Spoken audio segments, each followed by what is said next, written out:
क्यों नमाजों से मोहब्बत नहीं करते हैं? बेनमाजी, मैं आपको यकीन करें वो वईदे सुना नहीं सकता, लेकिन ट्राई टू अंडरस्टैंड ये जुर्म कितना बड़ा है। तुम्हें पूरे दिन में 5 बार अल्लाह की बारगाह में सर झुकाने का टाइम नहीं मिलता। अल्लाह से वादा कर लो, आज पक्की नियत कर लो, कुछ भी हो जाए आज के बाद हमारी कोई नमाज कज़ा नहीं होगी। आपको पता है नमाजी को तोहफा क्या मिलेगा? आए हाय, नमाज के फजाइल तो सुनो यार। नमाज को इमादुद्दीन कहा गया, द पिलर ऑफ इस्लाम। इस बिल्डिंग में किसी भी बिल्डिंग के पिलर निकाल दें, बिल्डिंग का क्या होगा? गिर जाएगी। हमारी बिल्डिंग में पिलर ही नहीं, अगर ईमान का पिलर है इस्लाम, नमाज जो है, नमाज मेरे आका की आंखों की ठंडक है। नमाजी को पुल सिरात पर नूर अता किया जाएगा, नमाजी की कब्र रोशन कर दी जाएगी, नमाजी की कब्र को ताहत निगाह वसी कर दिया जाएगा। और सुनो, सबसे बड़ा इनाम जो नमाजी को मिलेगा कि उसे बरोज़ क़यामत अल्लाह का दीदार करवाया जाएगा। जिस खालिक ने मुझे बनाया उसका दीदार मुझे कराया जाएगा, फिर मैं नमाज कैसे छोड़ दूं? और इसके बरअक्स अशजाउल अकरा, हदीस के अल्फाज में बयान कर रहा हूं, एक गंजा सांप बेनमाजी पर कब्र में मुसल्लत कर दिया जाएगा, जो क़यामत तक नमाज न पढ़ने के सबब उसे मारता रहेगा। कैसे बर्दाश्त करेंगे? क्या फायदा इतने बड़े बड़े घरों का, इतने प्यारे बेडरूम्स का और इतने खूबसूरत बाथरूम का? जिस कब्र में जाना है अगर वह सांप और बिच्छू है तो बेकार है ये घर। अरे दुनिया में अल्लाह ने अच्छे घर दिए, अब कब्र भी अच्छी बनाने की फिक्र करो ना, कि मैं मरूं तो उधर भी चैन से रहूं। सबसे पहला फर्ज नमाज है, सबसे पहली बड़ी नेकी नमाज है। लोग कहते हैं वज़ाइफ बताओ, क्या खूबसूरत बात मेरे पीरो मुर्शिद फरमाते मुसलमान मर्द बालिग के लिए सबसे बड़ा वजीफा 5 वक्त की नमाज है। नमाज पढ़नी नहीं और वज़ाइफ पूछने, पहला वजीफा नमाज है। तो आज नियत करके जाना है। सुनो, बेनमाजी के बारे में मेरे आका फरमाते हैं, नबी पाक अलैहिस्सलाम ने अपने दोनों हाथों को इस तरह मिलाकर बताया कि बेनमाजी को कब्र ऐसे दबाएगी कि उसकी पसलियां टूट फूट कर एक दूसरे में पैवस्त हो जाएगी। कैसे सह सकेंगे? बहाने ना करो नमाज से, तबीयत ठीक नहीं है तो फलां काम है, किसी सूरत में नमाज माफ नहीं है। लेकिन हाँ यार थोड़े थोड़े बहाने पर, यार बस आज तबीयत, अगले जुम्मे से नमाज पक्की, बस अभी 2 दिन बाद नमाज पढ़ूंगा। नहीं, आप जहाज में हैं, आप ट्रेन में हैं, आप बस में हैं, आप सफर में हैं, आप घर में हैं, आपने नमाज पढ़नी है। और यकीन करें, खुश नसीब हैं वो लोग जो नमाज के पाबंद हैं। यकीन करें उनको नमाज के बगैर चैन भी नहीं आता। जो पक्के नमाजी हैं उनसे मिले आप कभी, और माशाल्लाह यहाँ बहुत सारे ऐसे हैं, उनको तो जिस तरह खाना नहीं खाए बगैर चैन नहीं आता, लगता है अभी तक ईशा नहीं पड़ी यार, अभी मेरी ज़ोहर बाकी है। अब उनको रिकॉल अंदर से आती है, उनको याद नहीं करवाना पड़ता। जिस दिन तुमने नमाज की आदत बना ली, नमाज तुम्हारी जिंदगी का हिस्सा बन जाएगी। दुरूद पाक पढ़ने के बेशुमार फजाइल व बरकत है। काबे के बदरुद्दुजा, तैबा के शम्सुद्दुहा सल्लल्लाहु तआला अलैहि वसल्लम का फरमान आलिशान है, इदा नसीतुम शैअन फसल्लु अलैया तज़कुरूहु इंशाअल्लाहु तआला। आका फरमाते जब तुम कोई चीज़ भूल जाओ तो मुझ पर दुरूद पाक पढ़ो, इंशाअल्लाह करीम वो बात याद आ जाएगी।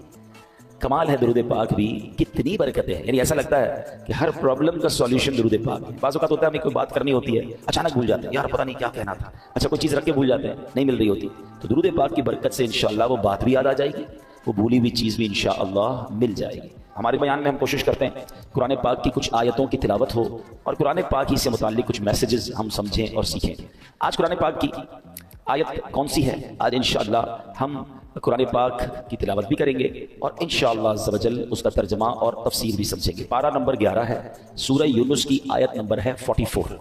अल्लाह कुरान में इरशाद फरमाता है, बिस्मिल्लाहिर्रहमानिर्रहीम, इन्नल्लाह ला यज़लिमुन्नास शैअन वलाकिन्नन्नास अनफुसहुम यज़लिमून। तर्जमा, आसान तर्जुमा कुरान कंजुल इरफान, बेशक अल्लाह लोगों पर कोई जुल्म नहीं करता, हाँ लोग ही अपनी जानों पर जुल्म करते हैं। अब ये बड़ी कमाल की आयत है, इंशाल्लाह इसकी तफसीर सुनेंगे। अब जरा आयत के बारे में सुनते हैं। वन ऑफ द अमेजिंग आयत, ये झंझोड़ने वाली आयत है। क्या फरमाया? इन्नल्लाह ला यज़लिमुन्नास शैअन, बेशक अल्लाह लोगों पर कोई जुल्म नहीं करता। याद रखिए ये रब्बे कहार और जब्बार की शान है कि वो किसी पर जुल्म नहीं फरमाता। वैसे एक मजे की बात गौर की जाए तो अल्लाह की तरफ से किसी पर जुल्म हो भी नहीं सकता। मिसाल के तौर पे अगर किसी के पास कोई गाड़ी है, कोई मोटरसाइकिल है, या घर का कोई सामान है जिसका वो खुद मालिक है और उस सामान को वो तोड़ दे, हैं वो जला दे, तो क्या उसने जुल्म किया? उसकी चीज थी, उसने कर दिया, मालिक भी वही था ना। तो समझाने के लिए कह रहा हूं, पूरी दुनिया का खालिक और मालिक कौन है? जर्रा जर्रा अल्लाह का है ना। उसकी मर्जी, वो जिस चीज के साथ जो भी करे वो भी तो जुल्म नहीं है ना। उसका जब मालिक ही वही है, उसका खालिक वही है, उसका यूं समझिए सब कुछ उसी का है, भाई जिसका सब कुछ हो उसकी मर्जी, वो जो चाहे करे, वो जुल्म कहां से हो गया? मगर सुभान अल्लाह उसकी शान करीमी देखें कि उसने सुभान अल्लाह अपनी जात पर, अपनी रहमत पर यह मुकर्रर फरमा लिया कि किसी भी शख्स को बेकसूर सजा नहीं दी जाएगी। लेकिन एक बात याद रखिए, हदीस पाक में आता है अगर अल्लाह पाक अव्वलीन और आखिरीन सब लोगों को जहन्नम में डाल दे तब भी ये जुल्म नहीं है, वो खालिक है ना। लेकिन उसने अपनी रहमत के जिम्मे पर क्या लिया कि किसी भी शख्स को बेकसूर सजा नहीं दी जाएगी। अल्लाह कुरान में फरमाता है इन्नल्लाह ला यज़लिमुन्नास शैअन, बेशक अल्लाह लोगों पर कोई जुल्म नहीं करता। यानी अल्लाह पाक किसी भी शख्स को बेकसूर सजा नहीं देता, वो तो इंतहाई मेहरबान रहम वाला, वो हमेशा अपने बंदों पर अताएं ही फरमाता है। देखे ना, रमजान आता है, रोजाना इफ्तार के वक्त 10 लाख गुनाहगारों को जहन्नम से आजाद फरमाता है। शब कदर आती है, एक रात 1000 महीनों से बेहतर रात है। चांद रात ईद की आती है जिसे लैलतुल जायजा कहते हैं। फरमाया पूरे रमजान में जितने बख्शे अल्लाह उस अवाम की तादाद के मुताबिक एक रात में बख्शिश फरमा देता है। इसका मतलब ये बार बार क्यों हो रहा है? जुमे का दिन आता है, हर जुमा एक नेकी 70 नेकियों के बराबर हो जाती है। जुमे के दिन हर घड़ी बख्शिश के परवाने तकसीम किए जाते हैं। وہ تو رحمان ہے، وہ تو رحیم ہے، وہ چاہتا ہے ہم بخشے جائیں۔ اب یہ بندہ ہے جو اس بخشش کے راستے کو چھوڑ کر، اس رحمت کے راستے کو چھوڑ کر خود اپنے اوپر مصیبت ڈال دیتا ہے۔ وہ تو رحمان ہم پر رحمت فرمانا چاہتا ہے۔ اب سوال یہ پیدا ہوتا ہے کہ اگر اللہ پاک رحم ہی فرماتا ہے، کرم فرماتا ہے، تو پھر یہ دکھ، پریشانیاں، تکلیفیں جو آتی ہیں، پچھلی امتوں پر عذاب بھی آئے، پھر یہ سب کیسے؟ تو اگلا جز اس آیت کا کیا پڑھا ہم نے؟ وَلَٰكِنَّ النَّاسَ أَنفُسَهُمْ يَظْلِمُونَ، ہاں لوگ ہی اپنی جانوں پر ظلم کرتے ہیں۔ واٹ ایور جو ہم پر آتا ہے نا، وہ ایکچولی ہماری وجہ سے آتا ہے، وہ خود اپنے اوپر یہ آفت لا رہے ہوتے ہیں۔ اللہ اکبر، یہ بندوں کے اعمال کا بدلہ ہوا کرتا ہے۔ بندے کفر کرتے ہیں، شرک کرتے ہیں، اللہ کی نافرمانیاں کرتے ہیں، جو احکام دیے جاتے ہیں اس کا الٹ کرتے ہیں، تب انہیں اعمال کا بدلہ دیا جاتا ہے۔ یہ اپنے ہاتھوں کی کمائی ہے، کہتے ہیں جیسی کرنی ویسی بھرنی۔ کاش یہ بات ہمیں سمجھ آ جائے۔ اللہ پاک کے نبی حضرت موسیٰ علیہ السلام، اگر سنیے گا یہ واقعہ، یہ جو ہم پر پرابلمز آ رہی ہوتی ہے نا، وہ کتنا انگریزی کا ایک بڑا کمال کا جملہ ہے، what goes around comes around. آپ جو کر رہے ہوتے ہیں نا اس کا بدلہ آ رہا ہوتا ہے۔ اچھا کر رہے ہوتے ہیں، کہیں نہ کہیں سے آپ کے ساتھ اچھا ہو رہا ہوتا ہے، بندہ کہتا ہے کمال ہے یار، یہ میرا کام کیسے اچھا ہو گیا، یہ مجھے یار کیسے فائدہ ہو گیا، یہ بندہ یوں مجھ پر مہربان کیسے ہو گیا۔ آپ کو نہیں پتا کچھ عرصہ پہلے آپ نے کسی غریب سے دعائیں لی تھی، آپ نے کوئی اچھا کام کیا تھا، کسی سے مسکرا کر ملے تھے، آپ نے اللہ کو راضی کرنے والا کوئی کام کیا تھا، وہ نیکی کا بدلہ آپ کو کسی اور صورت میں مل رہا ہے۔ اور یہ جو زیادتیاں، ظلم لوگوں پر کہتے ہیں نا، بربریت کر کے لوگ چل رہے ہوتے، سمجھتے میرا کچھ نہیں بگڑتا، کبھی ان کو اس کی جو سزا ملتی ہے نا، کبھی وہ بچوں میں دیکھتے ہیں، کبھی بیماری میں دیکھتے ہیں، کبھی جناب ان کے ساتھ جب کچھ ہوتا ہے تو بندہ کہتا ہے میں نے کیا کیا، جناب جو پہلے کیا تھا نا یہ اس کی اب آپ کو سزا مل جائے۔ سنیے حضرت موسیٰ علیہ السلام نے اللہ سے عرض کی کہ اللہ تیرا عدل و انصاف دیکھنا چاہتا ہے۔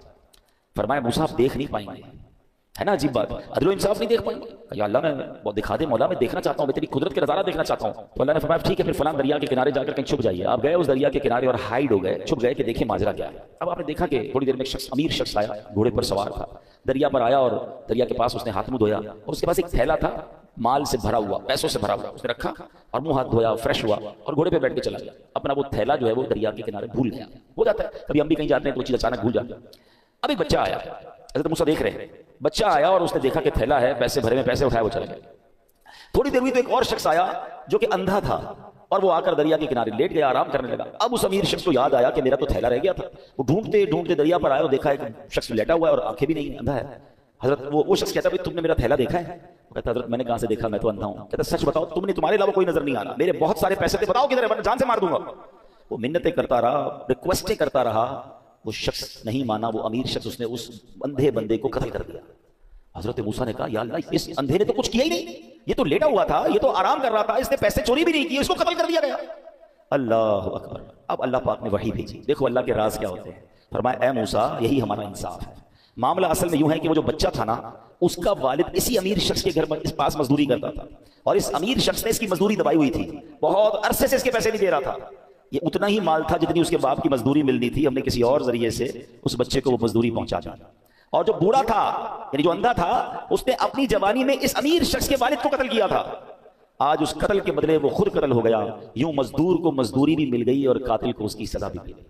ہمیں نہیں پتا ہوتا کسی کے ساتھ کیا ہو رہا ہے، مگر کہیں نہ کہیں what goes around comes around، آپ جو کرتے ہو اس کا بدلہ آپ کو مل رہا ہوتا ہے۔ کاش یہ بات ہمیں سمجھ آ جائے۔ ایسا نہیں کہ کوئی بندہ ظلم کر کے کہ بھائی اس کو میں نے خود کسی اور پرانے معاملے کی سزا دے دی، ہمارا کام نہیں ہے، یہ اللہ کے راز ہیں۔ سورہ کہف پڑھے نا، سورہ کہف میں، ویسے میں بار بار کہا کرتا ہوں، سورہ کہف one of the amazing surahs of Quran ہے، اور اس میں خاص طور پہ جو 3 واقعات ہیں، کمال کے واقعات۔ اس سورہ کہف میں ایک واقعہ ہے نا، حضرت موسیٰ علیہ السلام اور حضرت خضر علیہ السلام سے جو ملاقات ہوئی، اس میں بڑے عجیب واقعات تھے۔ حضرت موسیٰ حیران ہو گئے تھے، مگر پیچھے اللہ کے راز تھے نا، ہر واقعے کے پیچھے کوئی ریزن تھا۔ ہمیں یہ سمجھنا ہوگا کہ ہمارے ساتھ جو پرابلمز ہیں، جو کلیمٹیز ہیں، جو مشکلیں ہیں، جو تنگ دستیاں ہیں، جو ذلت و رسوائی کبھی ہو جاتی ہے، بنا بنایا کام بگڑ جاتا ہے، یہ ایکچولی کہیں نہ کہیں ہمارے اعمال کی سزا ہوتی ہے۔ یہ ہماری غلطیوں کا ہمیں خمیازہ بھگتنا پڑتا ہے۔ اللہ کسی پر ظلم نہیں کرتا، یہ بات ہمیشہ یاد رکھیے گا۔ مگر افسوس، آج لوگ جب کوئی مشکل آئے تو معاذ اللہ کی بارگاہ میں شکوے کر رہے ہوتے ہیں، اور بعض اوقات ایسے جملے کہہ دیتے ہیں جو کفریہ جملے ہوتے ہیں۔ اللہ تو ہماری سنتا ہی نہیں ہے، پتہ نہیں ہمارے ساتھ ہی مشکل ہوتی ہے، ہماری تو دعا قبول ہی نہیں ہوتی ہے، پتہ نہیں کیا قصور کر دیا۔ اللہ کے بندے یہ کہہ کیسے سکتے ہو آپ اور میں کہ اپنے قصور کیا کر دیا؟ صبح و شام قصور کر رہے ہیں، ہم تو سراپا قصور ہیں۔ سچ بات بتاؤں، اگر مجھے اور آپ کو ہمارے اعمال کی سزا ملنا شروع ہو جائے تو ہم تو مارے گئے۔ مجھے ایک بات بتائیں، اللہ نے آنکھیں کس لیے دی ہیں؟ کہ آنکھیں اس لیے دی کہ اس سے حرام دیکھا جائے۔ انصاف تو یہ ہوتا کہ بندہ حرام دیکھتا تو اندھا کر دیا جاتا۔ بھائی آنکھیں دی تو نہیں تھی نا اس لیے۔ آپ کیا کرتے ہیں اپنے آفس میں؟ آپ نے کسی آفس کے بوائے کو موٹر سائیکل دی یا سفر کے لیے گاڑی دی یا موبائل فون دیا کہ بیٹا یہ کام ہے تو اس چیز سے یہ کام کرنا، اور آپ کو تھوڑے دنوں بعد پتا چلے کہ جو میں نے فیسلٹی